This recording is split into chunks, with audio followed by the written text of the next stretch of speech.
lookout for several suspects following 5 shootings in the last week. In the last few, the city police department has seen an uptick in violent crimes. Dude basically said, hey, I'm coming back. I'm shooting up this whole show. I had to pick my brother up after he got shot, you know? I never planned to be 50. Wait. This is South Dakota? South Dakota got hoods? The whole time I would have thought they were sweet. I thought it was sweet and like just, suburban in South Dakota and shit, I didn't know that it was like that. I didn't know they get down like that. Years old ever. I thought I would be passed away way before that, Get down like that. My daughter, supposedly she was accidentally shot by another guy there with a gun. I didn't know. My fault to not knowing, bro. At first, you might guess that South Dakota is a very safe place, and that's up for debate. Nationally, it's actually ranked somewhere in the middle, and it's more dangerous than states like more dangerous? Kentucky, Florida, and Illinois. Now, for most, it's more, no way. So South Dakota is more dangerous than Kentucky, Illinois, and Florida combined? Is crazy. South Dakota citizens, it is reasonably safe. But if you are a Native American man, it's a different story altogether. You see, Rapid City is South Dakota's most dangerous city, and Pine Ridge is the most dangerous reservation. And together, these two share kind of a strange relationship. It's kind of like Chicago and Rockford, where you have gangsters going back and forth to flee from the law. And in Rapid City, shooting has been on the rise, and most of it is tied to Native gang activity. And here's another interesting fact about South Dakota. It is arguably the most incarcerated state in the country. Most incarcerated country in the state? Oh, hell no. Estimates say that up to 7 out of 10 Native men will serve at least once in jail or prison. And although Natives make up only 9% of the state population, they make up nearly half of the prison and jail population. To investigate this further, we head to Rapid City and we dig into the trends of violence and incarceration. We meet with guys like Eric, a man who has served— I ain't gonna lie, bro. No, not trying to be funny, but I don't know anyone who lives in South Dakota, bro. I don't know nobody who lives in South Dakota at all. I don't, you know what I'm saying? I don't heard of nobody living in South Dakota and said, ooh, let's go to South Dakota. Never. Decades in prison and now is out advocating to stop the cycle. Vinny, a local rapper whose brother was killed at one of his recent shows. And of course, to really get into the mud, we make a stop at a local trap house. Join us as we go boots on the ground in South Dakota. Not funny. Quick announcement, folks. New shirt dropped on the site. Low key in the front. Never heard no one living in South Dakota. And busy in the back. If you want to be one of the first to get your hands on this shirt, link is in the description. Hey, link in the description, Boat. If you want this shirt, the link is in the description. Go get the shirt, okay? Go get the shirt like he just said. Go get the shirt. The channel. And now, back to the video. And by the way, say hi to YouTube, Boat. Say hi to YouTube.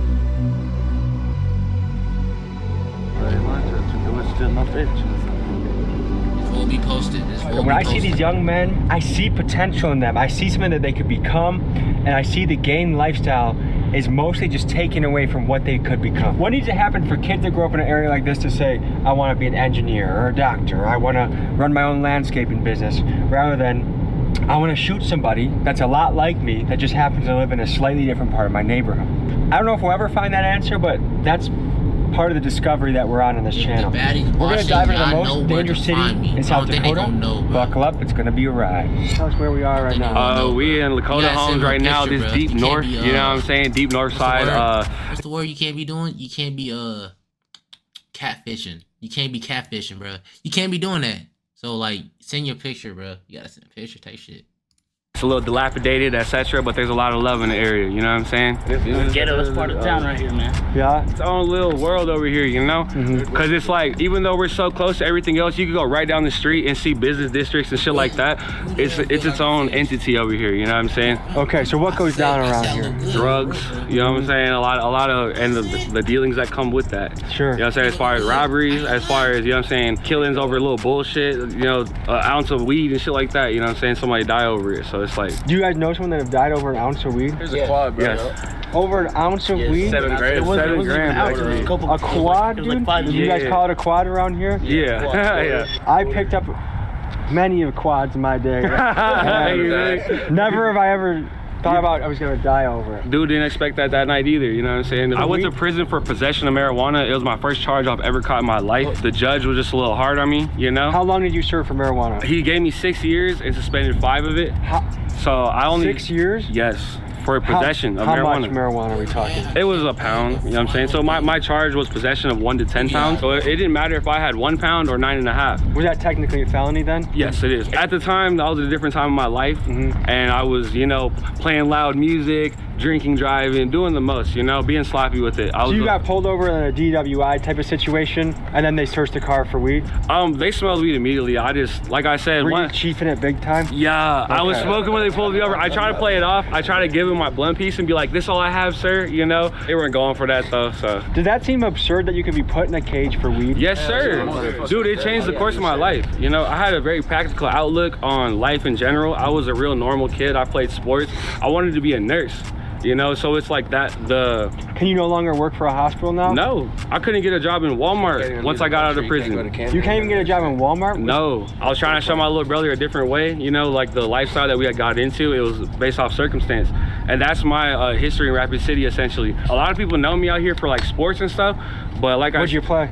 I played football, basketball, I ran track, you know. We head next to I Am Legacy, an organization focused on empowering Native people and helping ex-cons rebuild their lives. Founder Eric Brainswhite invited us to a roundtable discussion led by former inmates to tackle the tough issue of incarceration among Native men. Like, you can't tell by looking at me or anything, you know, but I used to do the gang thing. And if I was a Hollywood movie director looking for the role of like scary guy in the cell, You'd be like, oh, this is the guy we want, for sure. Yeah. I left everything I've ever known in my life that I was good at and entered a life where I didn't know anything. I changed. Yeah, I never planned to be 50 years old, ever. I thought I would be, pass away way before that, you know. The younger you experience these violent things, it increases the likelihood of you repeating them in this community. That's why we focus on the youth. One of the things is to help these guys, you know, kind of redirect their aggression a little bit. Yeah. So you come in here, tire them out a little bit, put them on the weight, healthy choices, healthy options. We also do drug court. This is where we offer AA, NA, things like that in here. And we know about that life. We've been there. That's why we care. And there is a way out. We found it, and that's all we're trying to show these young brothers. I see your shirt, Healing with Conviction. What does that mean to you? That I'm coming with the truth. You know, I've lived it, been there, done that, and went through a lot of the struggles here. So I'm trying to heal with that conviction, and also with, you know, me being incarcerated as well. I was 18 years old. I shot at some people here in town, and at age 18, I was sentenced to 12 years in the South Dakota State Penitentiary. They shot at my family. Drove around, looked for them, found them, and 4th of July, 1996, I retaliated. You have the most gangster Hello Kitty tattoo I think I've ever seen in my life. Yeah, so Can you tell me about that? He got a Hello Kitty on his fucking knuckles, on his hand, on his. Oh, hell nah. So I have a special needs daughter. I guess, so a lot of this is for her, you know. So like I have the wheelchair there for her. She loves Mickey Mouse. The don't count the days, make the days count. When we found out that she has a rare brain disorder, they told us she wouldn't see her first birthday. So we marked the date when we were told that. And that was in 2011? Yeah, grateful today she's 13. My first son, I wasn't there, incarcerated. I missed his birth, and you know just wasn't in the relationship, you know, there. And we meet my wife, and with Alejandra, our daughter with special needs, I learned to embrace that, you know, I needed to fully protect her. For me, quitting drinking is what helped, to be able to get up. If she's having seizures, to be able to get up, you know, at a drop of a hat, to assist her or assist my wife in her cares. For me, it was the murder of my brother. He was down there at the Teddy Sports Bar and he was shot and killed. Calling me and asking me to come hang out with him at the bar, and I went down there to go see what he was doing. And as I was walking towards him, I heard a gunshot go off, and then my cousins told me it was my brother, my little brother, and it's just, ever since then, after the past 3 years, I've just been getting incarcerated in and out of jail. I'm using my past as a tool to help better these children. Adults can't teach an old dog new tricks, but we can save these kids. And by saving these kids, we can save this community. Did about 18 years in prison. That's a long time. Where I grew up, Dakota Homes, in the hood out here, it was kind of almost like an expectation at some point. You know, hey, you might end up going to prison. You know, from our neighborhood, is drug and alcohol related. Every single felony, every single charge. So non-violent offense? Non-violent, all non-violent. I'm a 9-time felon. What brings you here? I'm the youth navigator now. How'd you get here though? In 6th grade, I got in some trouble at school. You know, Eric used to be the diversion coordinator here in Pennington County, so I was his first ever youth to go to Legacy. What did you get into as a 6th grader? A fight. This little kid called me a name, and I have gay uncles. It was a gay slur. I think I can guess what you're thinking of. Yeah. And what's the slur called, bro? I don't even want to know, bro. It's probably a lot of slurs. I ain't gonna lie. I reached in my locker to grab my backpack, and he slammed the locker door closed on my hand. I reached up with my left hand and I slammed his face against the locker, and I grabbed him up by his backpack straps and threw him across the hallway. I started kicking him while he was on the ground, and that's how I met Eric, and I've been coming back ever since. I was like 11 or 12. Now he's 16.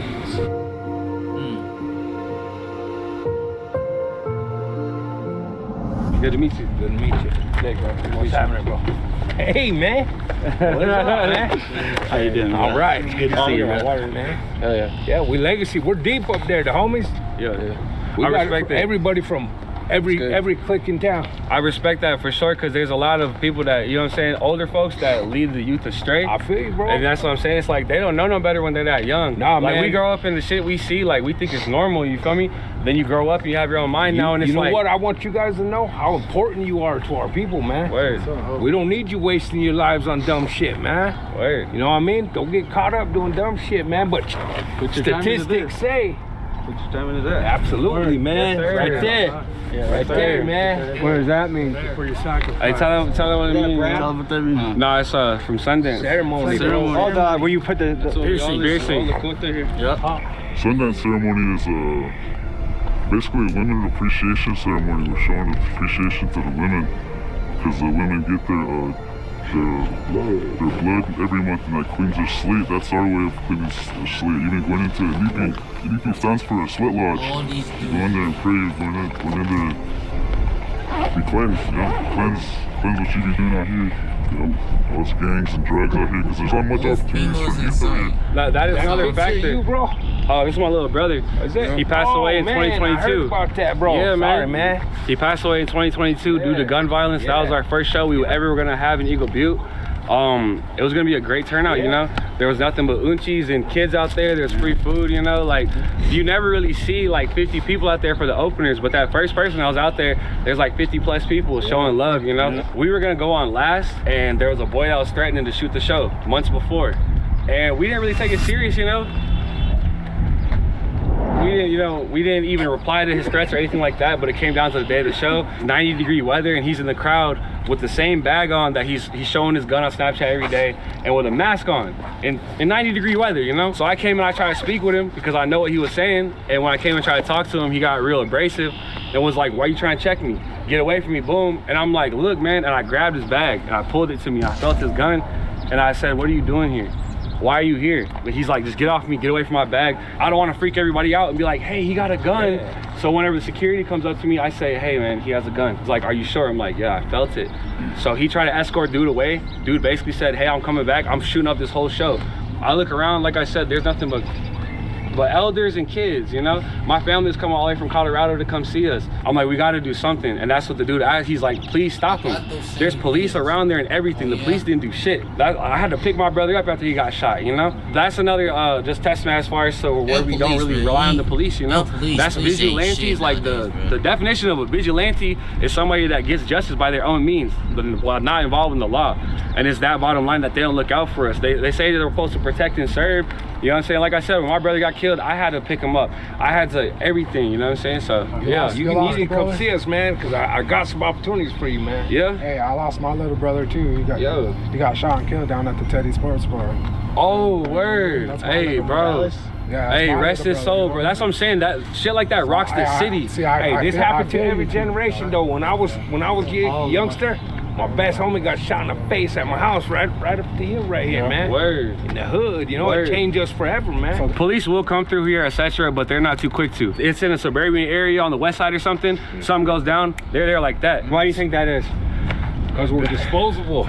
You know what I'm saying? All we get is each other. Is it Rapid City PD or native police that is in this area? Rapid City. There ain't no natives on the RP. There's no natives on the Rapid City Police Force? What percentage of the city is native? At least a quarter. Yeah. You can't be in the position where someone abuses it with their power, and you can't be in the position where you abuse someone with the power that you're given. Because you can be kind, but never try to be submissive. And you can be strong, but you can never be cruel. We have a present for you, Vinny. Big dog's got to eat. Yes, sir. Hey, yes, sir. Welcome to my gang. You know what I mean? Hey, yes, sir. I was born with, but that's another story for the poor kids who always wanted some Jordans. Mamas couldn't afford them. Now they out there on the corner with drama from law enforcement. I can tell you about the horrors of wishing you was aborted. But since this life is a game, you ain't finna see me forfeit. I'm winning till I can't play, but even then I be scoring. There's some shit that's more important than them hoes that's gonna be swarming once they find out you're recorded. Where are them hoes before then, huh? You was rapping about some bullshit. I ain't gonna lie, my fault. It sound hard though. We're coming up to a grief meeting for moms that have lost sons to the street, I presume. This is gonna be kind of a tough conversation. Nice to meet you. Nice to meet you. How are you doing? Good. So we're covering sort of the streets, the gang life, and also just gun violence at a young age. I'm tired. What have you seen as a mom in Rapid City? I've seen a lot of violence and a lot of killings. Not so much when I was growing up. There was, you know, here and there, nothing like today. You think it's worse now? Oh, definitely. Okay. There wasn't as much guns back when we were growing up at all. You know, everybody has a gun these days. Are the guns in South Dakota in the hood, are a lot of them legal or illegal? Illegal. That's a MILF. Yeah, That's a well, now they cougar, made it easier to get guns, so, you know, both, yeah, I would say. I guess, so what, are there any stories that can illustrate, you know, what you've seen or what you've heard in the area that talk about gun violence and things both like of my children died from a gun. My son always had a gun. My older son, he always carried a gun. He's not anymore. He's 31 and a dad now. What brought him out of the gang life? His kids. Now, gangs can be really attractive for a young man, right? Why do you think that is? And do you think it actually brings any benefit to their life? I have my oldest son who I kept in every sport available. He didn't have time to do any of that stuff.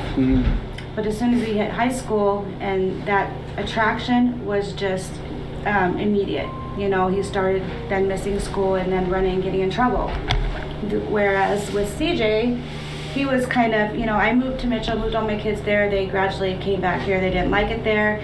So he was around it all the time. And to me, it seems like he kind of just, you know, he still got his fights and ran around, but, you know, he wasn't kept from it like I did with my older son. And I feel like he kind of, you know, kept himself out of trouble, although, you know, ultimately he died from suicide. And then also my daughter, you know, I probably never know the real true story there, but you know, supposedly she was accidentally shot by another guy there with a gun. I feel like teenagers, when they want to get into trouble, they find a way to do it. Right. Even if you have strict parents. I know firsthand, I had the strict parents of my friend group, and we still found ways to get into trouble. But do you think gangs offer anything positive? Because to me, when I look at it, it just seems like when you sign up for that lifestyle, you're pretty much signing up for incarceration or death, or you might be rich at certain points when you make a play, but for the most part, you're gonna keep losing that and have setbacks. Did you think it brought anything positive to your son's life? No. And he had a good home life. You know, he had me. He didn't actually have his biological father in his life much, but once I got married, he had, you know, a stepdad, and he did not have a family home life. I know, like, if you ask like hardcore Republicans, they'll say like the reason gangs happen is the absence of fathers in the household. What do you think about that? Well, I was lucky enough to have a dad. Like I said, my older kids, their dad was never really around. I know it makes a difference, obviously, but it seems just to be so common now that I don't think most of us that have grown up on the north side really give it much of a thought. I mean, I can't speak for anybody else. It's just become kind of normal and ingrained. Yeah. There's a lot of young men, some of them with shiesties on. What kind of advice would you give to them as they're pursuing some of their options in life? Well, you know, and I've gotten to have a lot of good relationships with a lot of my kids as their friends since they passed away. I see things a lot differently now. I mean, I would give anything to have my kids back, and, you know, obviously I would never wish this on anybody, but I do think it's humbled me in a way that I can relate to them more. I understand them more. I think a lot of them feel comfortable talking to me, and I think they, you know, feel better talking with me just because they feel closer to CJ, because my son, you know, I had a lot of friends, and I would just, you know, tell them to set an example for my kids that are here, and let them see what they can do with themselves, you know, because that would make them very proud. Is there high poverty rates in Rapid City? Yes, definitely. High. Okay. Because I think that's one of the magic questions. How do you bring economic opportunities back to an area like this? We've had so many jobs in this country go overseas and never come back. So, like, to me, that's the thing, is like, how do you reverse the wheel that is spinning? I think Kenny is a good one for this question. He owns this business, and he's hired several people. He might have some input on that, just because he's given people multiple chances and still does. I was, I guess, one of the lucky ones out of the whole group of guys I was with. I mean, I was considered one of the original TBC guys. And that's one of the most notorious gangs in the north side? Yeah. TBZ is slang for the boys, and this is the name of one of the most feared native gangs in the country. And with roots that run deep in South Dakota and Minnesota, TBZ has both power in the streets and the penitentiary. Captain Tony Harrison, chief investigator for Pennington County Sheriff's Office in Rapid City, says that he has seen photos of toddlers dressed in gang attire, and that it's not uncommon to see boys as young as 8 and 10 throwing up gang signs. Eric and Kenny were among the founding members of TBZ decades ago, but against all odds, both are now leading lives that give back, and they use their lessons of their dark past to try and create a hopeful future for the youth. So they got, yeah. So you got my brother, and there were several of us. It started out with like over a dozen of us. Out of all of, I mean, almost every one of them went to prison but me. How did you avoid prison? Well, I think, you know, one of the things that stuck in my head around that time was my mom. My mom started going to meetings. She started going to AA meetings. And at that time, I used to look at her like, oh man, she must be really messed up. She's got to go to meetings. She's got to do extra things to stay sober. And my whole thing was backwards. That was when I was in my drinking time too. And for me, it was like, that was one of the things I came back to when I did sober up. And it was getting in a relationship at that time that helped me kind of come out of that rut. And then kids, that was the other thing. And that kind of opened my eyes up to my drinking and my drugging. And one thing led to another. And next thing you know, I've been doing this for over 30 years. 30 years? And that's what keeps 30 years I wasn't even thought of. Me motivated is my work. And throughout all that whole time, I've stumbled a few times. I went back out there and tried it again. That lasted a short time, but I knew what was better at that time. I guess that's the core of it for me, is getting some kind of a structure in your life to go to, your positive. And for me, it's meetings, my business, my relationships. You know, today it's better, but it took me a long time to get to this point. It's amazing how many times it can take doing the same shit over and over to learn the lesson properly. Yeah.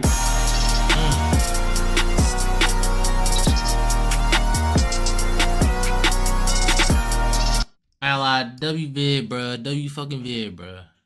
W vid, bruh. W vid.